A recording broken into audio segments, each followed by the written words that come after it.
Welcome back to TTS Daily with me, Yi. We have 4 stories today. The first one is about Air India update, followed by a story about a fishbone stuck in the throat. And then we have Great Eastern making some changes to policy claims. And the last story, trigger warning for the last story, you have been warned. Okay, Air India is cutting international wide-body flights by 15% due to the fatal Boeing 787 crash and also Middle Eastern geopolitical tensions.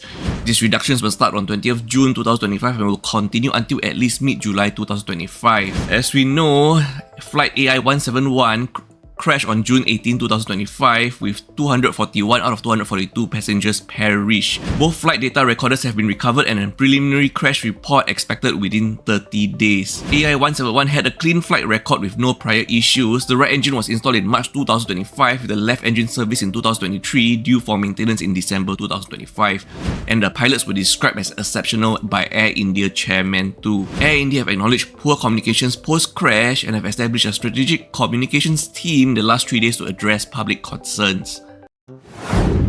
I could never understand how some people could just chow down mouthful of fish over and over again, and all the bones, they could just fill it out one by one, so smoothly. Every time I see people eating fish that way, so fast, so ferociously, it seems to me that they have some kind of superpower.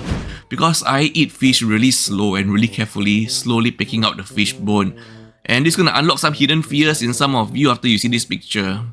So this 45-year-old Thai woman accidentally swallowed a 2 cm fish bone while eating fish soup, and she had so much discomfort that she went to do 2 x-rays, and both x-rays showed 0 fish bone. So it was assumed that it was already dislodged or dissolved, but she still felt the pain at her neck and she kept massaging it until, to her horror, the fish bone protruded out. She was rushed to the hospital where doctors surgically removed the 2 cm bone and she was hospitalized for throat inflammation. So once again, everyone, please don't just chow down your fish non-stop mouth after mouth.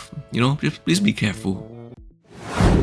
Okay, in Singapore, Great Eastern Insurance temporarily stopped issuing pre-authorization certificates for policyholders admitted to Mount Elizabeth Hospital and Mount Elizabeth Novena Hospital from June 17, 2025. Pre-authorization means that the insurer approved treatment costs before admission, reducing the risk of unexpected medical bills. However, GE has cited significantly higher costs at the 2 Mount Elizabeth hospitals compared to other private hospitals, emphasizing the need for cost transparency and cost effectiveness.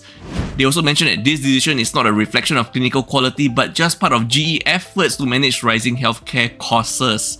So what does it mean if you are a GE policyholder? There's no change to your coverage or benefits. You can still seek treatment at the 2 Mount Elizabeth hospitals.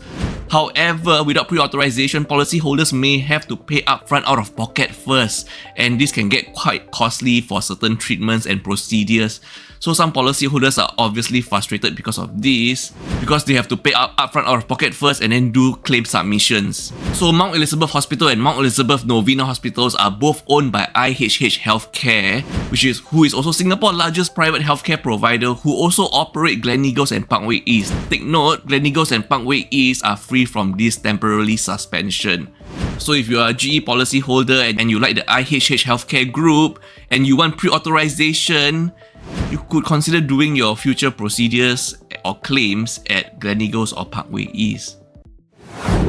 A boy was tricked into drinking his own bodily fluid. This is your last story of the day. Follow us for more. So, trigger warning for everyone. This happened in Singapore, where 2 17-year-old Singaporean boys are now being charged for crimes against a former schoolmate. The victim's age is undisclosed and identities are protected by court gag order. Okay, these offences happened between February 2003 to May 2024, and they included degrading acts and financial exploitation. So, to go through the degrading acts first, this was all done by the first accused to the victim, okay? So the first accused, the first boy, the first teenager, tricked the victim into believing that he was conversing with a woman on Instagram.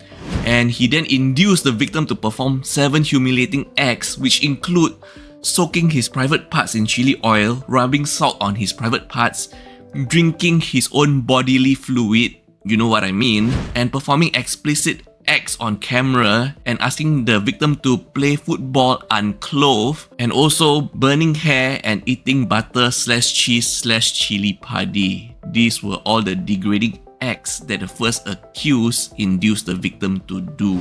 The first accused also asked the victim to send gift cards at 390 Singapore dollars during this period of time. And the first accused also allegedly distributed the victim's intimate recordings, knowing that it would cause him humiliation between the period of February to June 2023. And from July 2023 onwards, the first accused was joined by the second accused, where they conspired to extort the victim for 2,450 Singapore dollars by threatening to share compromising videos. They also cheated the victim into paying 300 Singapore dollars in May 2024 by fabricating gang leader demands/stories. Now, the first accused has pleaded not guilty, with the case adjourned to July 16, 2025 for lawyer representations, and he has been offered bail with conditions such as being able to attend school, reside with parents, and electronic tagging.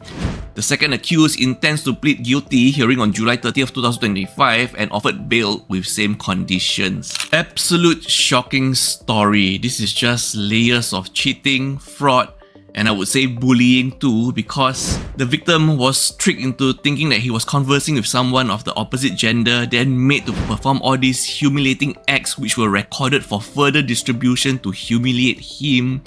Isn't this just bullying already?